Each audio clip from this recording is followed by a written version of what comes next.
सुप्रभात पिलाମାନେ गत क्लास रे हमें ग्लाइकोलिसिस प्रक्रिया संपर्क जानि जो ग्लाइकोलिसिस प्रक्रिया पिलाମାନେ हमर कोष जीवक मध्य संपादित होउथिला और सेतु हमें पाइरुविक अम्ल मध्य पाइथिले।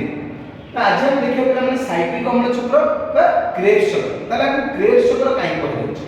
क्रेब्स चक्र एकाई कहउछि पिलाମାନେ 1953 मसिया रे हांस क्रेब्स नामक जने वैज्ञानिक जेतु एही चक्रटी को आविष्कार करथिले सेतमे ताका नाम अनुसार आकु क्रेब्स चक्र मध्य कहै छै। तो सर्वप्रथम हमें जानिबा जे एई साइक्लिक अम्ल चक्रटा हमर केउठारे संपादित होछि। साइक्लिक अम्ल चक्रटी हमर माइटोकॉन्ड्रिया रो मैट्रिक्स भितर बा आधार रे हमर संपादित होई थाय। तार हम यदि प्रथमे देखिबा पिला माने एई पाइरुविक अम्लटा हमर अम्लजान उपस्थिति रे माइटोकॉन्ड्रिया रो मैट्रिक्स भितर प्रथमे प्रवेश करै।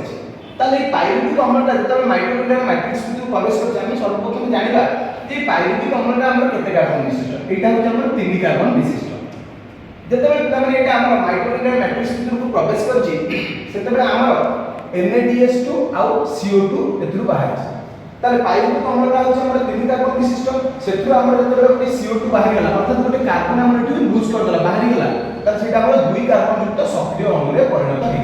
ताले 3 कार्बन थिला गोटे गला बाहर हमर कार्बन ताले एटा 2 कार्बन युक्त सक्रिय अणु रे परिणत हे जाय छै। तापर कोन हिच पिला माने हमर ए 2 कार्बन युक्त सक्रिय अणुटा ग्राहक अणु ऑक्सैलो एसिटिक एसिड जहाँ हमें OAA होचे एटा होचे हमर कोन 4 कार्बन विशिष्ट। ताले 2 कार्बन युक्त सक्रिय अणु एटा हमर ग्राहक अणु ऑक्सैलो एसिटिक एसिड बा ऑक्सैलो एसिटिक अम्ल बेनी कहन एटा 4 कार्बन युक्त ऑक्सैलो एसिटिक एसिड सहित मिसी हमर एठी कोन तयारी करूची 6 कार्बन युक्त साइक्लिक अम्ल रे परिणत होची। एठी 2 कार्बन विशिष्ट कार्बन सक्रिय अणु एठी ऑक्सैलो एसिटिक अम्ल 4 कार्बन विशिष्ट मिसी हमर साइक्लिक अम्ल तयारी कर। ताले साइक्लिक अम्लटा हमर 6 कार्बन विशिष्ट जेतबे एटा आसीची एठी आसला बेले कोन हिची पुनी गोटे कार्बन डाइऑक्साइड हमर बाहर देछि अर्थात एठी 6 कार्बन थिला गोटे कार्बन हमर एठी बाहर देछि तो एठी 5 कार्बन विशिष्ट जैविक अम्ल रे परिणत होछि। ताले 5 कार्बन विशिष्ट जैविक अम्ल रे परिणत होला परे पुनी ए चक्रटी हमर कंटिन्यू चलिछि चालिया भितर एठी मध्ये पुनी गोटे CO2 ए लूज करछि माने बाहर देछि CO2 बाहर देछि माने एठी 5 कार्बन युक्त जैविक अम्लटा हमर 4 कार्बन युक्त जैविक अम्ल रे परिणत होछि। ता सहित एठी हमर कोन संश्लेषित होइछि ATP आ NADH2 मध्ये संश्लेषित होइछि। तापर ए जो 4 कार्बन युक्त जैविक अम्लटी हमर थिला एटा कोन हिछि एटा हमर FADH द्वारा संश्लेषित होइछि।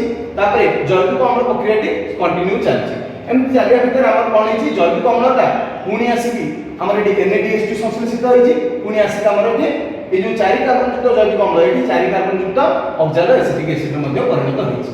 ताले 4 कार्बन युक्त ऑक्सैलो एसिटिक अम्ल पुनी हमर 2 कार्बन युक्त सक्रिय अणु सहित मिसिकी 6 कार्बन युक्त साइक्लिक अम्ल रे परिणत। तो ए प्रोसेसटा हम देखिबा एटा हमर एक चक्राकार पथरे चले सेतबे हमें कहूचे कोन हमें साइक्लिक अम्ल चक्र बा क्रेब्स चक्र बदी कहूचे। तार एथुर हम कोन पाइले उत्पादन हम देखि देबा पिले एठु हम पाइले NADH2 केतटी पाइले ई गोटे दुईटी तीनोटी ताले हम एठी NADH2 तीनोटी पाइले ताले FADH2 केतटी पाइले FADH2 जदि हम देखिबा एठी हम पाइछे FADH2 तार से ATP केतटी पाइछे ATP हमरा तो ये होछ हमरा उत्पादन जोटे कि हमरा क्रेब्स चक्र बा साइक्लिक अम्ल चक्र हम पाइछे। तो आशा करछि पिला माने ए क्रेब्स चक्र बा साइक्लिक अम्ल चक्र को बुझी पारथिबो जे तुमर किछि डाउट है तो माने मते पचारि परिबो मु तुम मन पे किछि प्रश्न मते प्रस्तुत करछि तुम माने करिक मते मु WhatsApp नंबर पे पठेबो। धन्यवाद।